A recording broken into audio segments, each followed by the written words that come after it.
जय गुरुदेव। गुरु बिन ज्ञान न उपजै, गुरु बिन मिलै ना मोक्ष। गुरु बिन लखै ना सत्य को, गुरु बिन मिटै ना दोष। गुरु बिन लखै ना सत्य को, गुरु बिन मिटै ना दोष।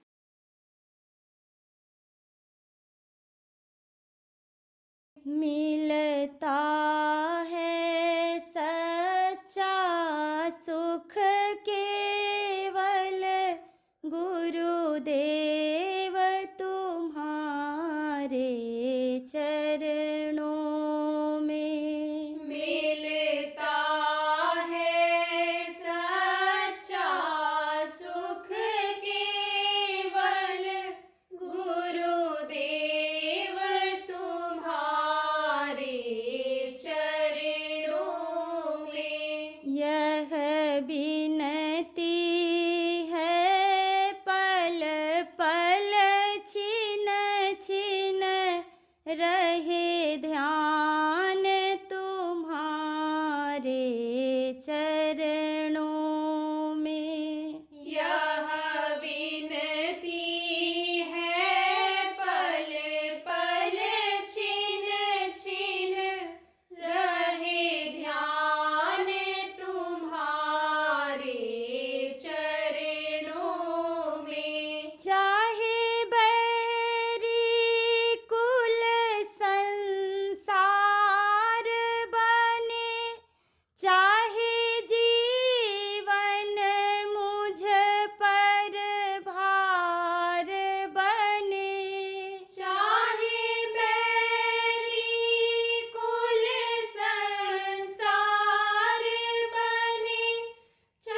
गुरुदेव तुम्हारे चरणों में। तेरी याद तो आठों याम रहे, गुरुदेव तुम्हारे चरणों में। मिलता है सच्चा सुख केवल गुरुदेव तुम्हारे चरणों में। मिलता है सच्चा सुख केवल गुरुदेव तुम्हारे चरणों में। जय गुरुदेव।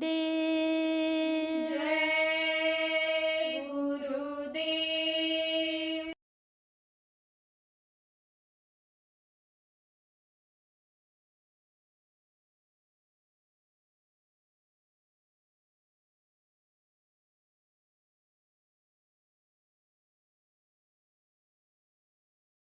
तो माँ के पेट में बनता है, ये तो आपको बता दिया था।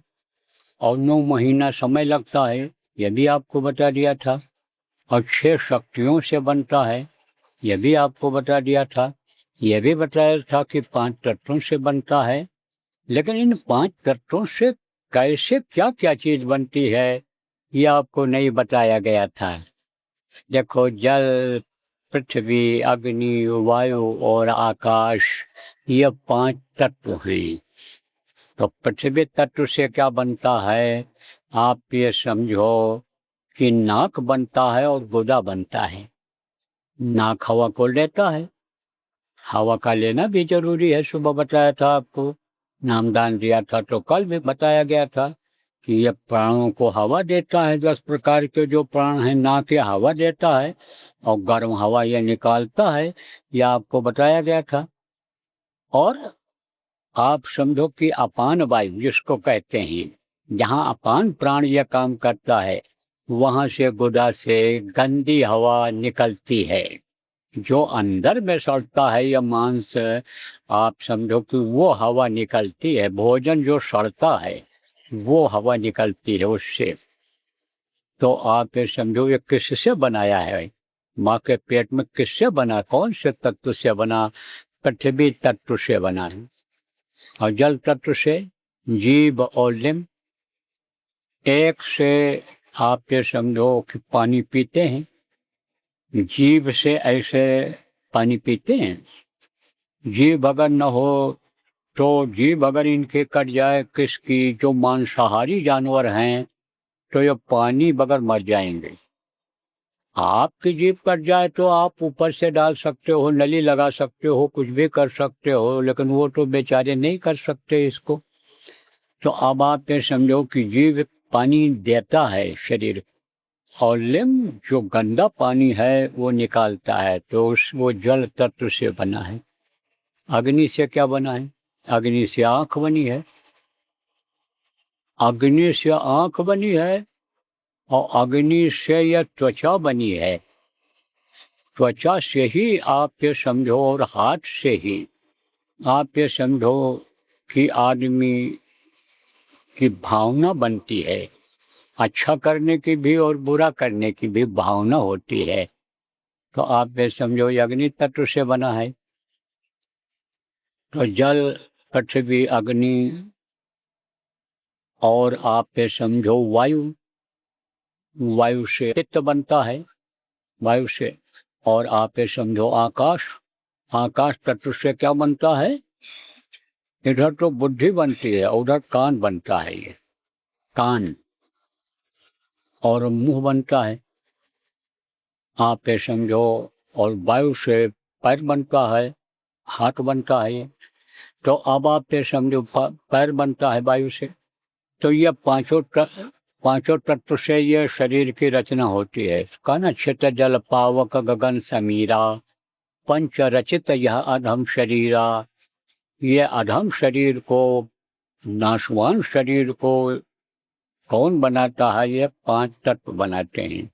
इसके अलावा इसमें और भी चीज़ें हैं जिनकी ज़रूरत पड़ती है शरीर को चलाने के लिए। मन बुद्धि सही से काम करे उसके लिए ये और भी चीज़ें हैं। इसमें समझो आपकी नाड़ियाँ हैं, प्रमुख नाड़ियाँ 10 तरह की हैं। 3 प्रमुख मुख्य प्रमुख हैं, ईड़ा, पिंगला और सुषुम्ना। ये ईड़ा नाड़ी, ये तीनों गुदा से निकलती हैं, यहाँ से ऊपर की तरफ जाती हैं।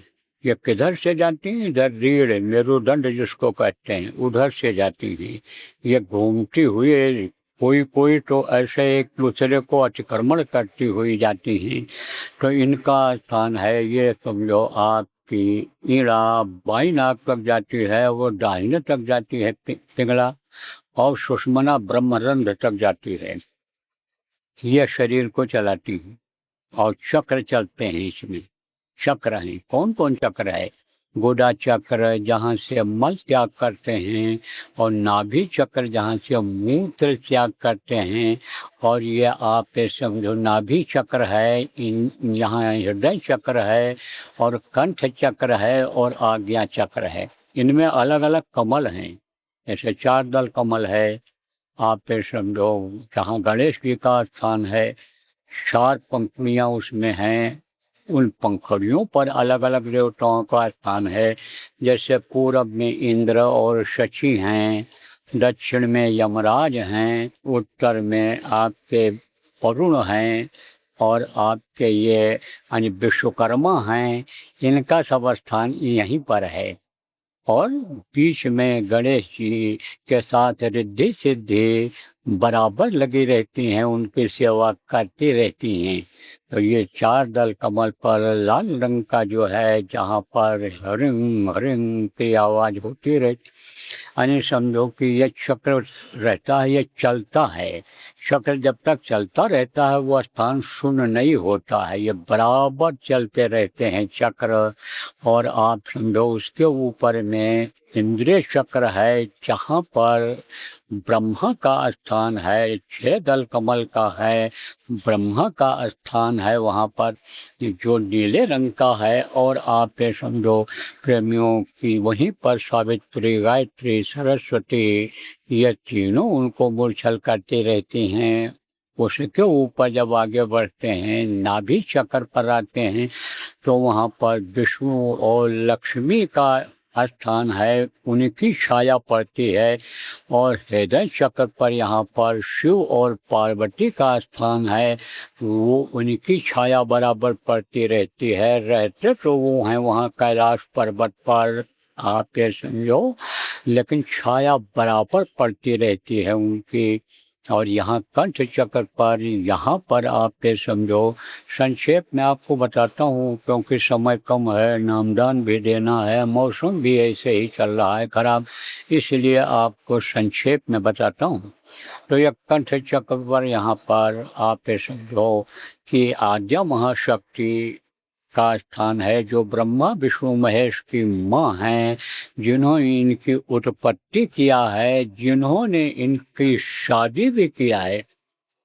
सुबह आपको बताया था कि ब्रह्मा अपने पथ से भ्रष्ट हो गए थे, रास्ते से गिर गए थे। अपने यानी जो भेजा था उस कन्या के साथ उन्होंने भोग किया, फिर उससे लड़की पैदा हुई, उससे भी उन्होंने वही कर्म किया, यह आपको बताया था। तो उसकी शादी तो उन्होंने उसी से कर दी।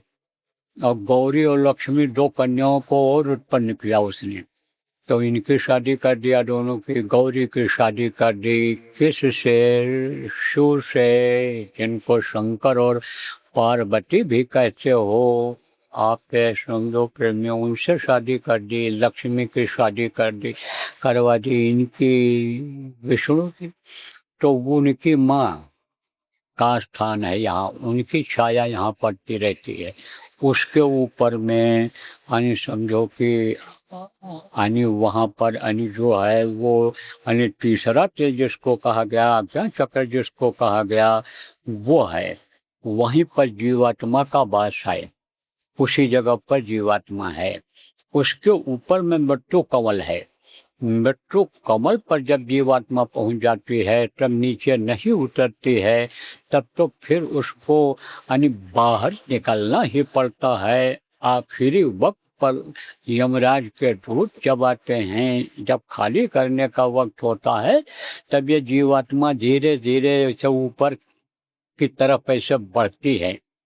जब समय पूरा हो जाता है और माल जो मिलना चाहिए वो बंद होने लगता है कि जिससे ये शरीर चलता है, तब आप फिर समझो ये जीवात्मा धीरे से ऐसे खिसकती है मृत्यु के समय में। जय गुरुदेव। परम संत बाबा उमाकांत जी महाराज के आगामी कार्यक्रम की सूचना के पश्चात सत्संग पुनः प्रसारित होगा। जय गुरुदेव। बंधन से मुक्ति दिलाने वाले वक्त गुरु का आगमन। बाबा उमाकांत जी महाराज का कार्यक्रम 26 अगस्त 2026 सायं 6 बजे से प्रार्थना, ध्यान, भजन व संदेश।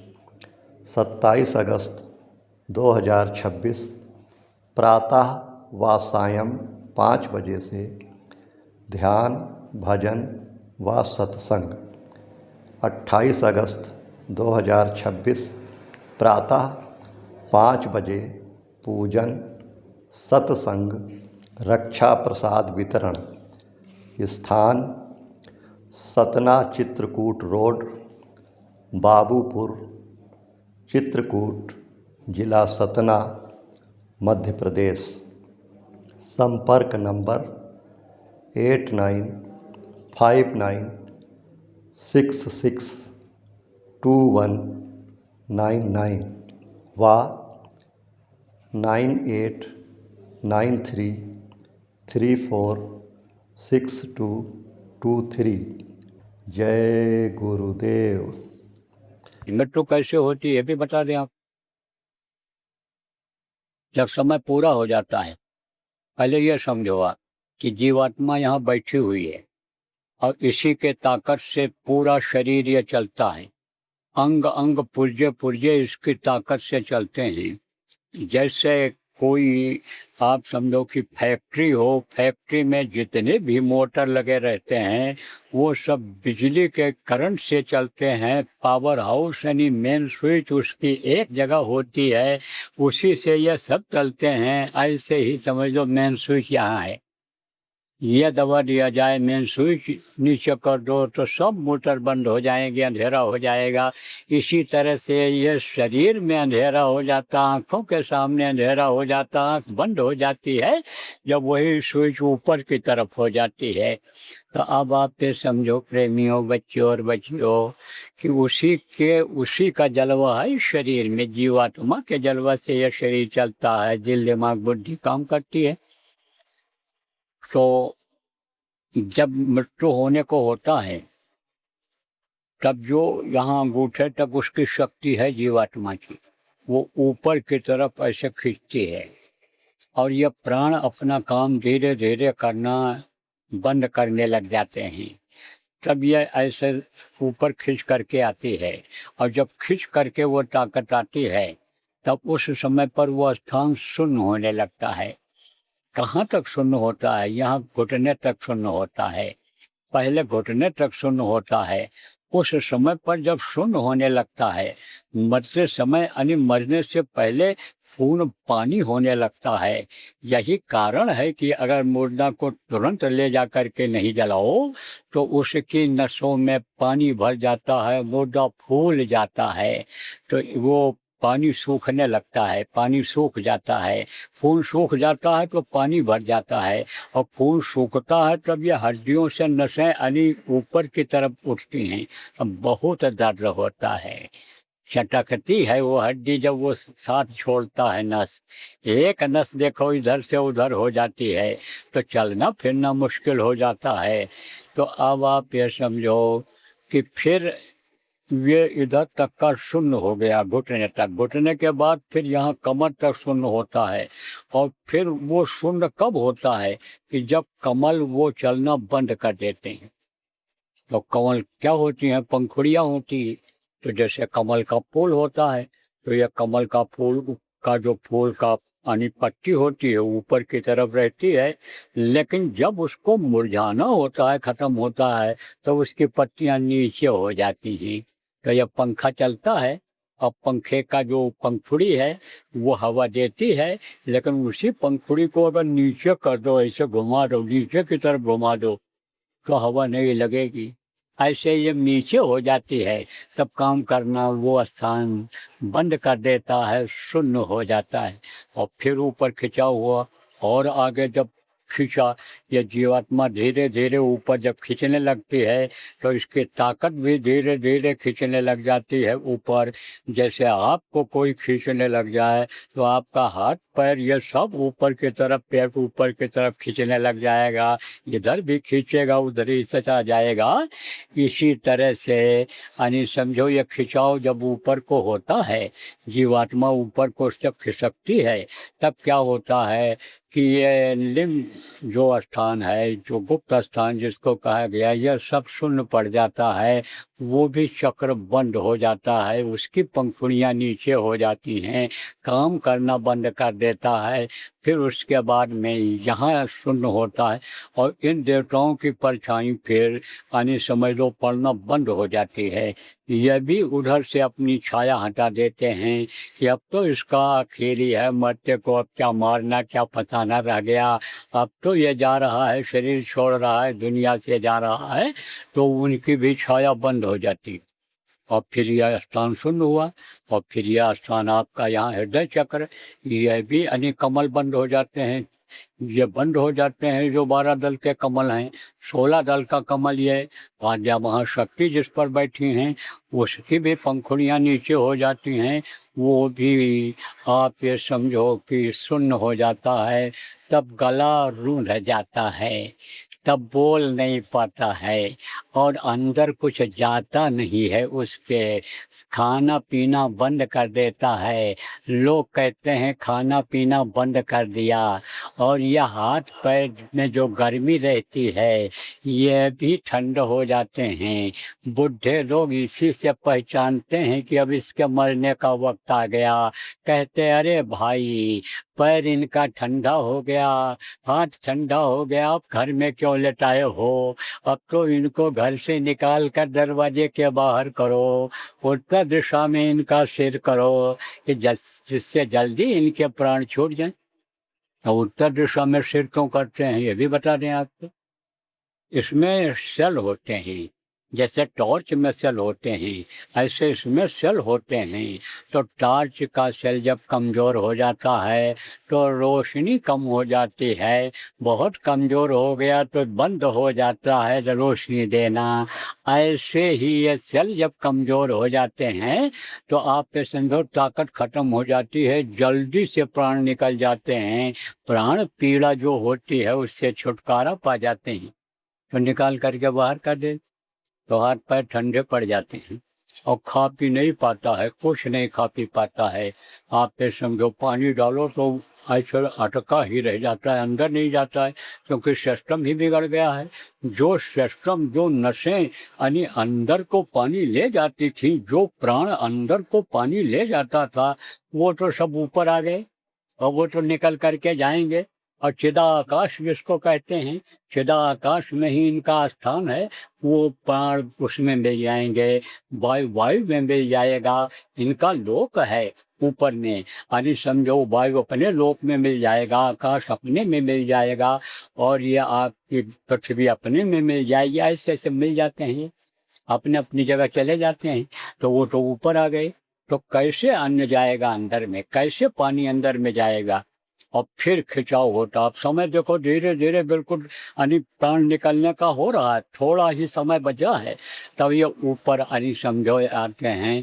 तो वो समझो कि जीवात्मा किधर जाती है वहाँ से, जहाँ गांठ उसकी बंधी हुई है वो गांठ खुल जाती है और फिर वो ऊपर की तरफ यानी ऊपर की तरफ जाने लगती है मृत्यु कमल की तरफ। तब उसकी वो अंदर की आँख खुल जाती है। पैदा होने से पहले माँ के पेट में बच्चे की ये तीसरी आंख जो आपको बताया गया वो खुली रहती है, तो वो अपने पूर्व जन्मों को देखता रहता है, अपने सारे कर्मों को पूर्व जन्म के देखता है। ऐसे मरने वाला की आंख आखिर में जब खुल जाती है तो वो अपने पूर्व जन्मों के कर्मों को देखता है, पूर्व जन्म में कहाँ थे ये देखता है, और इस जन्म में हमने क्या क्या अच्छा और बुरा किया, क्या पुण्य किया क्या पाप किया, उसको भी देखने लगता है। तो देख करके फिर आंसू बहाता है। एक तो पापी कुकर्मी जीवों के ऊपर जब मार पड़ती है यमराज के दूतों की, मार मार करके कूट कूट करके झुलसा करके निकालते हैं, तो वो तकलीफ वो दर्द। और दूसरा जो उसने पाप किया है, जस करनी तस भोग होता था, नरक जात फिर क्यों पछताता, उसको यह मालूम हो जाता है कि अब हमको यहाँ से निकाल करके और ये यमराज की दूर नरक ले जाएंगे। नरकों की भी सीन सामने आने लग जाती है।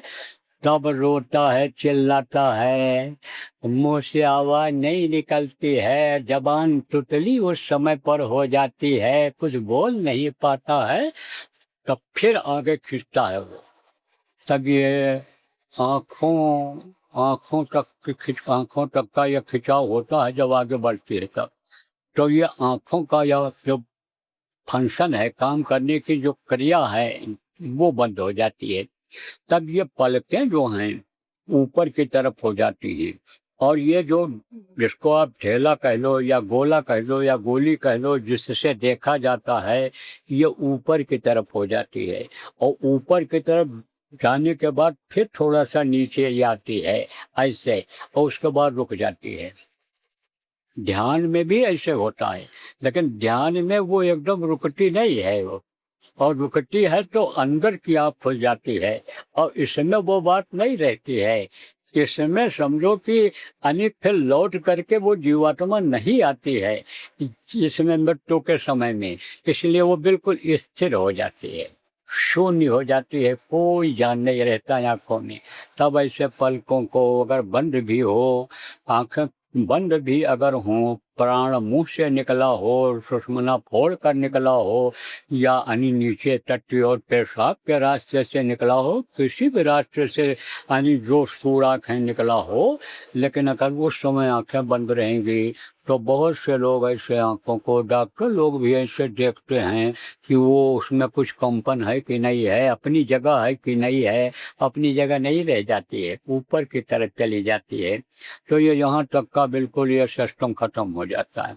और फिर मृत्यु कमल पर जब ये पहुंची तो बस वो फट से पकड़ करके निकाल लेते हैं, इतना तेज खींचते हैं कि जैसे बेरहमी से, कि जैसे आप ये समझो कि किसी को बेरहमी से काट देते हैं, ऐसे आप ये समझो ऐसा दबा देते हैं, मार देते हैं बेरहमी से, ऐसे बेरहमी से ले जाते, क्योंकि उनका काम यही है बेरहमी करना, रहम करना वो जानते ही नहीं हैं। वो बेरहमी के ही यानी बेरहमी हैं, उन्हीं के नौकर हैं। काल रूप तिनका मैं भ्राता, वो काल रूप जो हैं, काल जो हैं, काल के का काम जो करते हैं उन्हीं के नुमाइंदे हैं, बस वो खींच लिया करती। तो आपको बताया मृत्यु का, और यह कमल का भी बता दिया, अवस्थान का भी बता दिया। आप ये समझो बहुत तकलीफ मृत्यु के समय होती है।